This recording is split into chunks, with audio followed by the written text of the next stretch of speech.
ตอนนี้ห้างแตกปีขวัญอุตสามณีบุกลาวเกือบเหียเป็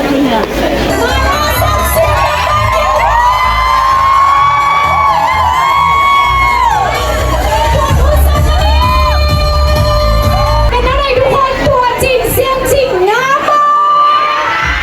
สุดยอดเนาะพวกเราเก่งบอเก่งเนาะอุ้นไม่ชอบ กินปลาล่าข่อยเลยพูดลาวได้ กินปลาแดก ปลาแหลกปลาแหลกในตรงนี้ข่อยมีสิวข่อยมีสิวรับบอสอย่าลืมข่อยเด้อ สวยออร่าแบบสุดๆป่านนางฟ้าไปเลยพี่น้องความงามพะนะติดตามเพื่อนมาโดนแล้วอ่ะมาเนาะที่ความใดก็คือแบบเห็นเพื่อนดาราซองเจ็ดรุ่นเฮายังน้อยๆไปนะทุกคนจนป่านนี้หน้าตาก็ยังบ่เปลี่ยนแปลงเนาะมาตะแกนต้อง3 โมงป้าว่าแต่2-3 โมงได้ยินแล้วว่าเพื่อนว่าสิมาแล้วมาทาเนาะสวัสดีพ่อแม่พี่น้องสบายดี FC หมดทุกคนเด้อพี่น้องมือนี้นะคือบอกเลยว่าดีใจแหงเนาะทุกคนก็คือพี่ขวัญอุสามณีดาราช่อง7จะมาลาวเนาะพี่น้องเนาะคือน้องยู่นะคิดว่ามื้อวานนี้พี่ขวัญมาที่จริงพี่ขวัญมามื้อนี้ตื่นเต้นแหงสิไปตั้งแต่มื้อวานพุ่นเนาะพี่น้อง ก็คือมื้อวานนี้ที่24เนาะพี่ขวัญมาที่25เนาะทุกคนเนาะก็คือเพิ่นสิมาโศกทวีดอนหนูเนาะพี่น้องเนาะตอนนี้น้องอยู่กับสิเตรียมตัวออกไปแล้วพี่น้องเป็นครั้งแรกที่เฮาสิได้เจอพี่ขวัญเนาะบ่ฮู้ว่าพี่ขวัญมาลาวเป็นครั้งที่เท่าใดแล้วแต่ว่าตั้งแต่ที่น้องยู่เล่นออนไลน์มาเนาะน้องยู่จำความได้ก็คือเป็นครั้งแรกของน้องยู่เนาะพี่น้องเนาะก็คือพี่ขวัญหั่นน่ะเอาลงช่องทางก็คือช่องทางของตัวเองเนาะทุกคนว่าจะมาลาววันที่25เนาะทุกคนแล้วน้องยูไปอ่านคอมเมนต์เบิ่งแต่ละคนก็คือแบบตื่นเต้นพากันตื่นเต้นแฮงพี่น้องบางคนสิไปแต่12 โมงก็คือเพิ่นหันน่ะสิมา3 โมงแลงเนาะทุกคนหรือ3 โมงเย็นเนาะเพิ่นสิฮอดตอนหนูเนาะแล้วบางคนหันว่าสิไปตั้งแต่12 โมงพุ่นแหละเพื่อสิได้อันไปท่าไปนั่งเบิ่งบางคนเขาจะว่าไปไวนะเพื่อสิได้ไปจองที่ไว้บางคนว่าไปช้าบ่ได้เพื่อ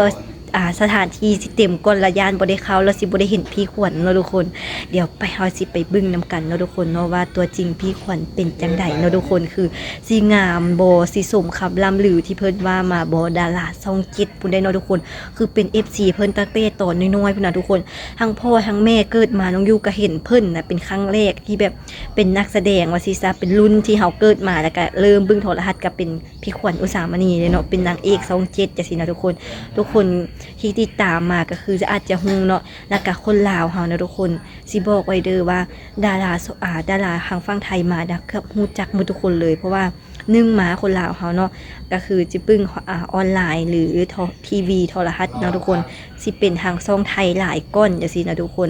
นักร้องดารานักแสดงอันเด้ออุ๊ยเต็มคนลาวฮู้จักหมดพี่น้อง โอเคเดี๋ยวเฮาสิไปรอลุ้นนำกันทุกคนว่าตอนนี้พี่ขวัญสิฮอดดอนหนูนแล้วบอกเพราะว่าตอนนี้สิฮอด3 โมงละน้องอยู่ยังบ่ได้ออกไปปานนี้เนาะพี่น้องเนาะเดี๋ยวไปลุ้นกันเนาะทุกคนว่าเฮาสิได้เจอพี่ขวัญบ่ตอนนี้ติดไฟแดงแฮงทุกคนบ่ฮู้ว่าสิทันบ่ก็คือตอนนี้สิฮอด3 โมงละน้องอยู่ยังไปบ่ฮอดครึ่งทางซ้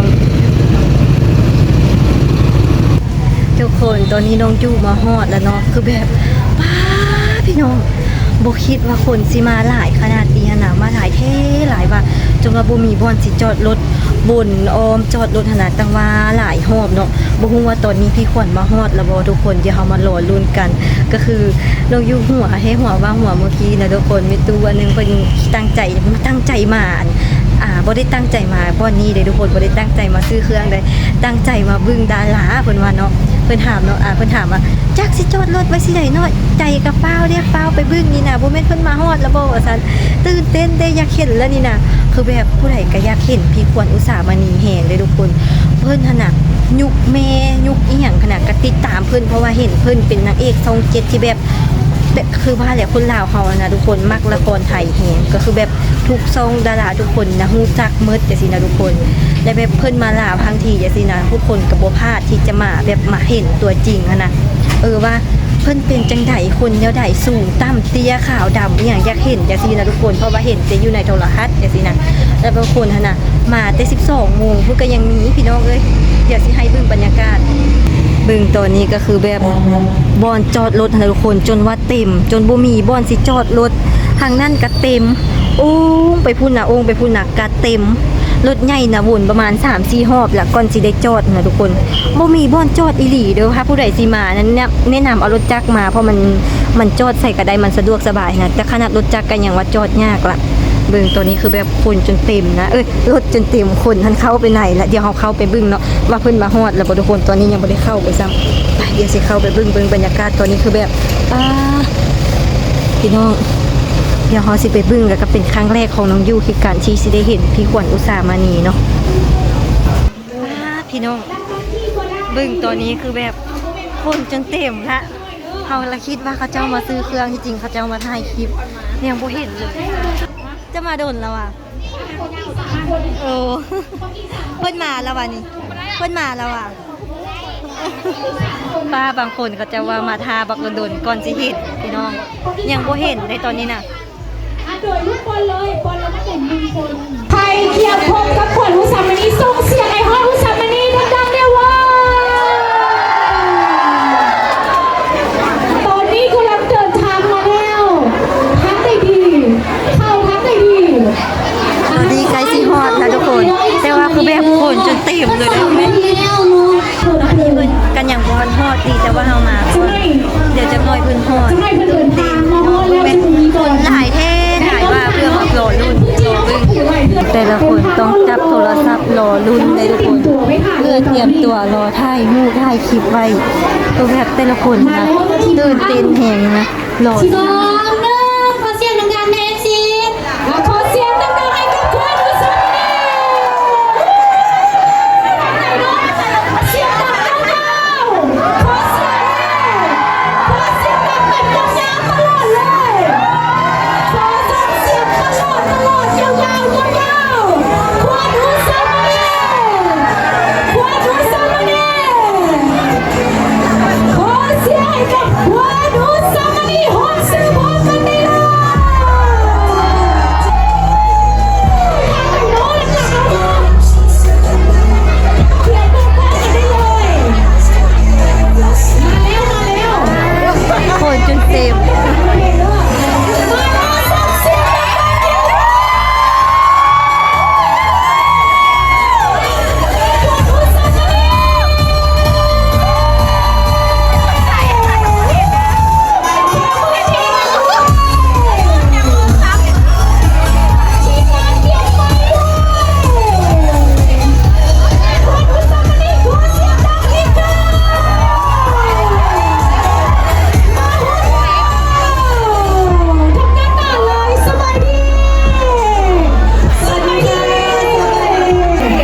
เป็นอะไรทุกคนตัวจริงเสียงจริงงามมากสุดยอดเนาะตัวหอมเหลือเกินยืนข้างๆหอมเหลือเกินตัวหอมมาก ใช้โทนอัพค่ะ หอมนี่ เพราะว่าเรามาที่เมืองลาวใช่ไหมคะ อากาศร้อนมาก โอ้ แต่ว่าเราอย่าลืมนะคะ อากาศร้อนแค่ไหนเราต้องสวย เพราะว่าเราเป็นคนสวยเมนบอส ไม่บ้าว้าวอยากงามแบบพี่ขวัญอุสามณีต้องแบบไหนแดง ใช้คูชั่นเด้อ นี่คูชั่นนี่ คูชั่นเด้อใช่อัน ไม่ นี้ ไผ่ได้ซื้อคูชั่นเดียวมานี่ซื้อละหน่อย คูชั่นยกมือหน่อยเด้อ ว้าว วันนี้มีโปรพิเศษเด้อ นี่ ใช่เพราะว่า คนหลายแฮง เป็นคนที่ผิวแห้งง่ายค่ะแต่มีหอมหอย ริ้วรอย โอเค ใครที่มีห้องคอยนะเด้อสามารถใช้อันนี้ได้เลยเด้อ เมนแล้ว น่าจะยกกระชับความใส อันนี้เป็นยกกระซับคนใสในกระ ใช่ ติก สีทองนะเด้อสีทอง สีทอง คอยคอยใช้สีทองใช่ป่ะคอยคอยห้องคอยห้องคอยโดย แต่ถ้าเกิดว่าเป็นฝ้าเป็นกระจุดด่างดาวอยากได้ความขาวความไบรท์สามารถใช้ตัวอันนี้จะเป็นโสมนะคะจากที่ประเทศจีนนวัตกรรมใหม่ด้วยแล้วก็มาสก์หน้านอนได้ทุกวันเลยเด้อ นี่เอาเป็นวัตจือง่ายๆเนาะสำหรับเป็นฝ้าเป็นกากเป็นสิวใส่ตัวนี้เลยเนาะ ใช่ ใครอยากยกกระซับหน้าใสบ่มีนิ้วหอยบ่มีร่องรอยต่างๆใส่ตัวนี้ หน้าเตียนหน้าละเอียดใช้ตัวดีเด้อห้องคอยไม่มี ห้องคอยของเราจะมีแค่ไหนแต่เราใช้ตัวนี้ห้องคอยก็จะไม่มี หายไปเป็นบ่ ห้องคอยหายไปเลย นเลย เพราะว่าทุกคนที่ตามละครหรือว่าอย่างต่างๆที่ขวัญอุสามณี ไม่เอามันไม่ออริจินอลมันไม่ต้นตำรับ เมนบอกเขาต้องแบบนี้เลย เราต้อง ห้อย ห้อยเพราะคือขวัญรู้สึกว่าภาษาเราวเป็นภาษาที่ไพเราะพอฟังเรารู้สึกว่าเย็นรู้สึกว่าแบบเหมือนเวลาคนเราวเวลาเขาด่าคนเขาก็ขวัญว่าเขาน่าจะน่ารักนะ โอ้เวลาด่าแล้วพวกเจ็บนะว่าจะเย็นๆอัพปิดแอร์เลยบอก เธอนิสัยไม่ดีเลยเด้อเดี๋ยวฟังเสียงกรอบนะ นะคะว้าวเป็นตาแซ่บคนงามกินอย่างกับงามนะทุกท่านเนาะ อร่อยมากแซ่บมาก จะขายจะมีวางจำหน่ายอีกจนมองค่ายปีพุ่นหน่อย ตอนนี้หน้าปัดนาวเลยเด้อ แม่นบอก แม่ ได้ทุก บ่อยากตุ้ย แม่เนาะ เนี่ยบ่อยากตุ้ยกินหนังปลาและหนังไก่ได้เลยเด้อโปรตีนสูงบ่ตุ้ย แม่แล้วบอตุ้ยเนาะ บ่ตุ้ย สุขภาพดีนะมันได้ซับใหม่ก็เผาหลายได้นี่ บ่ตุ้ยหนังปลาและหนังไก่อันนี้กินแล้วบ่ตุ้ยแต่ถ้าเกิดว่าหน้ามีห้องห้อย นี่ของโอย ใช่ลิปเอชบัคหน้าทองได้เลยเด้อ สามารถใส่กันได้เนาะอ่ะอีกคำหนึ่งรองผลิตภัณฑ์ของทาง UC Cosmetic ของพวกเขามีอย่างแดงครบทุกอย่างเลย มีครบทุกอย่างเลยเด้อแล้วคอยอยากจะแนะนำว่าสวยธรรมชาติดีที่สุดไปติ๊กต็อกเด้อ พิมพ์มาเท่าไหร่ นี่ในตรงนี้คอยมีสิวคอยมีสิว อ่าฮะ คอยมีสิวคอยมีสิว แล้วคอยก็ใช้คูชันทับแปะแล้วคอยเว้นก็ใช้รองพื้น อุ้ย คอยใช้ คนลาวได้เลย เดียวยูแมนบอ พวกเราเก่งบอกเก่งเนาะอุ้ย ไม่ชอบกินปลาร้าคอยเลยพูดลาวได้ กินปลาแดก ปลาแดก ภาษาลาวปลาแดก เอาปลาแดก ปลาแดกแซ่บหลาย คอยเลิกปลาแดก คอยเลิกปลาแดกเอาไปเลยต่อไปสงสัยยูเส้นนี้จะมีปลาแดกบ่นี่ อยากให้มีบออยากบอกของลูกเสีย ใครจะอุดหนุนแน่ขอเสียงก่อนผู้ใดจะอุดหนุนสินค้าของเราขวัญอุสามณีขอเสียง โอ้น่ารักน่าชัง เป็นทหารเป็นทหารตะเพง ตะเพงหัวใจหลายเด้อ คือตุ๊กตาเนาะสวยงามเนาะงามเกินคุณ งามใช่ แม่ แล้วเดี๋ยวใครจะได้มาบ่อย เด้ผู้ใดอยากจะให้ขวัญอุสามณีมาตลอดต้องอุดหนุนสินค้า ๆใช่ บอกเขาจึงจะได้มาตลอด แม่แล้วเดี๋ยวใครจะได้มีตังค์ซื้อตัวมาหาที่นี่ ซื้อปี้ยน ซื้อพี่หนุน ปี้ยน พี่หนุน ปี้ยน พี่หยุน ตอนว่าเราเดินทางมาแบบไหน ชุดบิน เครื่องบินยนต์ ยนต์พี่ยนต์ ปี้ยน ตัว เค จะ รื่ ได้ องบินเท่ากับปี้ยน พี่ยนต์ใครจะได้มีเงินซื้อพี่ยนต์มาหา เฮ้เก่งมากอะเก่งหลายว่าแบบคล่องแคล่วเลยอยู่นะคะ ดีใจ งามเหี่ยว งามว่ะเป็นครั้งแรกเหมือนบอที่เห็นเพิ่นคือกันโอ้งามสมกับนางเอกอีหลีเนาะงามแหงมือผิวแบบออร่าสว่างแหง ทีมงาน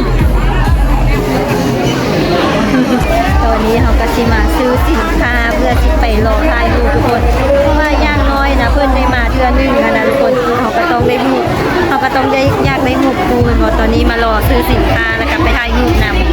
ำสินค้าของเพิ่นจะมีอยู่ประมาณนี้เลยทุกคนแล้วก็มารอซื้อแล้วก็ไปต่อแถวถ่ายรูป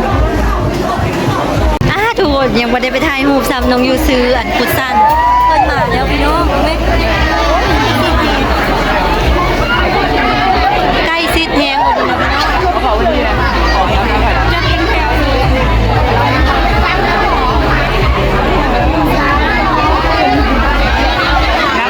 น้อง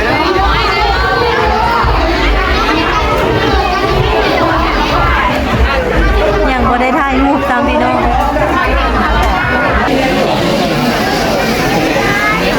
ห้างแตกห้างแตนพี่น้องปีขวัญอุสามณีบุกลาวเกือบเมียเป็นจังไหนเห็นพี่ขวัญอุสามณีครั้งแรกงามงาม งามบ่ติดตามเพิ่นมาดนแล้วว่ะมา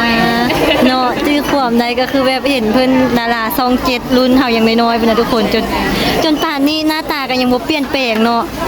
ซ้ำใดก็ซ้ำเก่าป้ามาเห็นตัวจริงแห้งแบบป้าผิวโกออร่าว่าซั่นพี่น้องดีใจวะ มาท่าดนแล้ววะนี่มาดนแล้ววะป้าว่าแต่2-3 โมงได้ยินแล้วว่าเพิ่นว่าสิมาแล้วมาท่าเนาะ มึงคนหลายเทหลายว่าพี่น้องนะตอนนี้ยังไปเข้าหาเพิ่นบ่ได้ปานนี้ทุกคนเพราะว่าคนหลายแฮง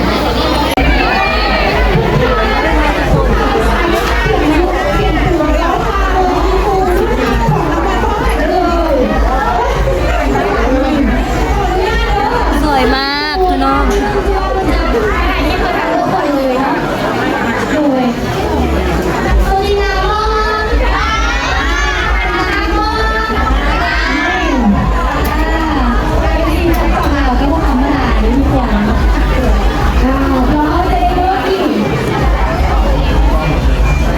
วันนี้ขอบใจหลายๆเด้อที่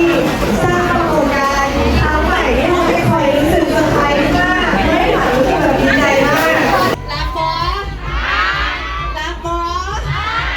เบาไปเด้อรักบออย่าลืมคอยเด้อเดี๋ยววันนี้คอยจะอยู่ถ่ายรูปกับทุกคนนะจะอยู่อันลิมิตไม่มีจำกัดชั่วโมงเลยแค่ทุกคนมีโปรดักต์ของคอยและเดี๋ยวคอยจะอยู่กับทุกคนถ่ายรูปกับทุกคนแต่ว่าอย่าลืมใช้โปรดักต์ของคอยทุกวันรักคอยทุกวันที่เป็นคอยทุกวันนะเด้อเบาจังเด้อเข้าใจล่ะ ว้าวสุดยอดกันเลยขอเสียงได้กับควรอุสามณีกติกาเด้อ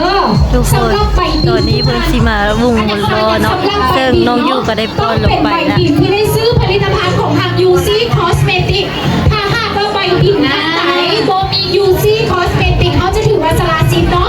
เขาจะขออนุญาตขวดกันก่อนว่าใบบินนั้นมี UC Cosmetic โบเนาะถ้าหากว่ามีเขาจึงจะประกาศไลฟ์ซื้อคันโบมีเขาจะขออนุญาตสลาซินได้ทุกพันเด้อเนาะเขาจะขออนุญาตเบอร์ใบบินกันก่อนเดี๋ยวเขาจะถามทีมงานกันก่อนว่าเขาจะแจกตัวไหนก่อนจังรางวัล ตอนนี้เพิ่นกำลังจุกสลากอยู่ไม่เผย นาง สิได้ จั บ่ น ได้ ทีดงเสียงดีได้ยินสื่อมาได้เลยเด้อนางอุไรวันผักขาวบ้านผักขาวนางอุไรวันบ้านผักขาวนางคำไปบ้านใสนางคำไปบ้านใสต่อไปนางจันซุกมาแล้วเนาะนางจันซุกมั่วนางเข้ามาเลยว้าวได้พอเพิ่น ตัวนี้กับมีเจ้าได้5 ใบแล้วเนาะตามด้วย6 ใบ 7 ใบมี3 ใบพี่ขวัญ9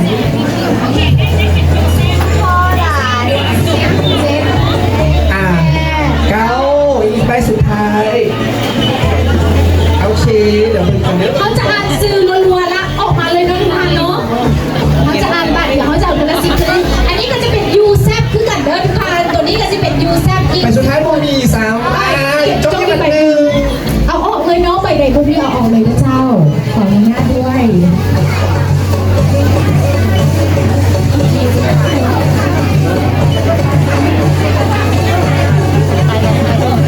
ทันใด ใบนี้กับโมมีโอเค 60 คนแล้ว ญาติอ่านซื้อแบบรัวๆเลยเด้อวันที่1นางตาลบ้านโดนนูนยูโบนางตาลบ้านโดนนูนจูนี่อีไลใต้นางมีพรบ้านสะพังมึกมาเลยยางมาทางหน้าเลยเด้อ ถ้าจะไปกับมีซื้อมีจะเฮาจะดู นางลีลาบ้านโหนงเวียงคำลีลาบ้านโหนงเวียงคำ เมื่อไหร่ นาง จะเป็น คำ ชื่อ ค่ะ ล่ะ เป็น เนาะ มียูซี่บอล ต้องเป็นเฮานี่แหละทุกคนเพราะว่ายังจับสลากบ่ได้เฮาจะ มียูซี่ ต้องเป็นเฮาต้องเป็นเฮาแต่ว่าจับสลากอันอื่นไปก็ หนึ่งใบแล้วขอ5ใบเท่านั้นเนาะสำหรับรางวัลใหญ่บ็อกเซตของทางยูซี่คอสเมติกของพวกเรา มีแค่5รางวัลหนึ่งในนั้นต้องเป็นเฮา ขวดตื่มซอยกันอีก2คนเท่านั้น เดี๋ยว เนาะ เอาสิมาเบิ่ง ที่จะได้เซ็ตบ็อกของทาง เดี๋ยว ยู ขอเบิ่ง ซี่ เดี๋ยวเด้อว่ามี ค อย่าง อส เด้ เมติก1 คนอีกใบเดียวสุดท้าย2ใบ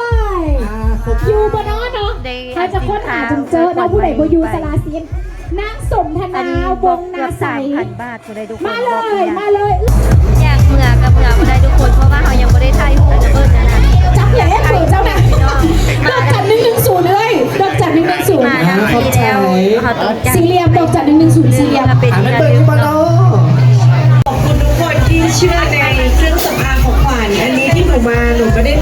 นเตอร์แต่ UC Cosmetic คือของขวัญเองแล้วขวัญทำด้วยใจจริงๆ ขวัญเป็นคนรักผิวเราอยากดูแลผิวแล้วตอนนี้ขวัญอยู่ในวงการตั้งแต่3 ขวบจนตอนนี้หนูจะเข้าเลข4แล้ว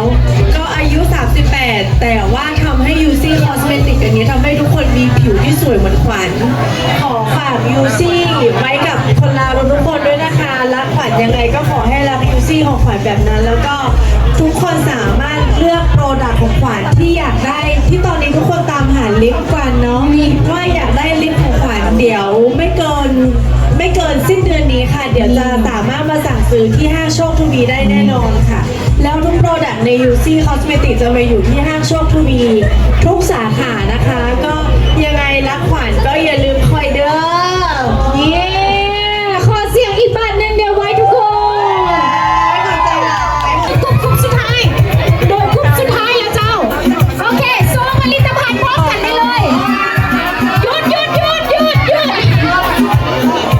โอเคหยุดก่อนเด้อบ่ฟ้าหุ่มกันหลายนะทุกคนว้าวพอขึ้นมาได้ขอบใจ โอ้อุตส่าห์ตั้งค่าตั้งตาโหลบ่ทายบ่ได้ถ่ายรูปทำตายเพิ่นบ่ให้ถ่ายรูปน่ะ ที่ว่าจบกันแล้ว ลัดไว้แม่อุตส่าห์ท่าเท่าว่ามาแต่ตอน3 โมง 4 โมง 5 โมง 3 4 2 ชั่วโมงป่ายพี่น้องสิได้ถ่ายรูปละเขาเจ้าบ่ให้ถ่ายซ้ำอุ้ยมาสิได้ถ่ายแล้วพัดบ่ได้ถ่ายทุกคนบ่ได้รูปปานนี้เลยบุแม่พูดเสียใจเลยบ่ได้รูปจักบาทบ่ได้รูปที่แบบใกล้ชิดพี่ขวัญเลยนะแต่ว่าได้ถ่ายคลิปแบบใกล้ชิดเนาะก็ดีใจเนาะทุกคนแบบว้าพี่ขวัญสวยมากพี่น้องคือแบบสวยออร่าแบบสุดๆปานนางฟ้าไปเลยพี่น้องความงามพะนะ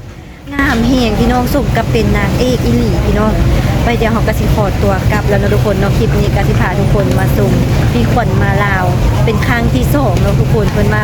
ลาวครั้ง2บ่แน่ใจว่าครั้งแรกของเพิ่นมาในปีใดเนาะทุกคนตั้งแต่น้องยูอินออนไลน์มากะจื้อได้ก็คือครั้งนี้แหละที่ได้เห็นเพิ่นเนาะกะครั้งแรกอันบ่ฮู้ว่าเพิ่นมาตอนใดแล้วก็บ่ได้เห็นแต่ว่ามาเห็นครั้งแรกก็รู้สึกป้าตื่นเต้นพี่น้องความงามอะนะออร่าสุดๆเลยพี่น้องดีใจแฮงที่ได้เจอเนาะโอเคคลิปนี้น้องยูกับศิลาทุกคนไปก่อนเด้อเนาะอุตส่าห์เฮาตั้งหน้าตั้งตารอว่าสิแบบได้ถ่ายรูปนำกันนะใกล้สิได้ถ่ายแล้วเขาเจ้าก็บ่ให้ถ่ายอย่างที่นะพี่น้องเขาเจ้ารัดไว้ว่าก็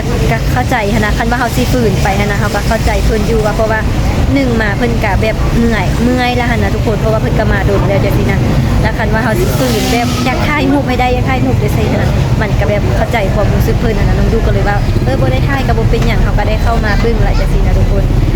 ก็ประมาณนี้เลยเนาะพี่น้องเนาะมื้อนี้ก็พาทุกคนมาส่งพี่ขวัญอุตสาหมานี่เนาะสำหรับวิดีโอนี้น้องยูกับศิลาทุกคนไปก่อนเด้อไปถ่ายพี่น้องเจอกันอีกทีต่อไปเนาะ